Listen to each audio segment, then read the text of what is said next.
How to add applications to shortcut to your desktop in Windows. Hey everybody and welcome back. In today's video, we are going to provide you with easy ways to do so on your Windows. It works for your Windows 10 and 11, so you can follow out this method. So method number one is we can do so from our start menu. You can press Windows key on your keyboard and find the application that you would like to add. After that, once you find it up, you can right click on it and basically look out for the more option, or look out for the option called open file location and click on it and open up the folder.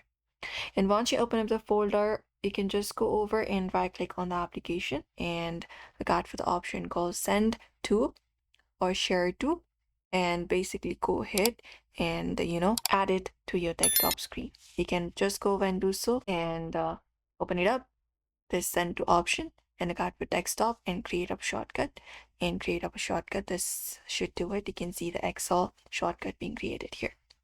If not this, so you can just go over, and another method is drag and drop from the start menu. So find your application such as Excel itself. You can just go over and drag and drop it like this and copy it, and the shortcut will be created on your main screen. You can just go over and follow that method. And if the shortcut does not show up or won't open, you can restart your Windows Explorer. Make sure that the app is properly installed and check if Windows is in S mode. But usually this is how you should be able to add shortcut to your screen on your Windows. So we hope this video was helpful.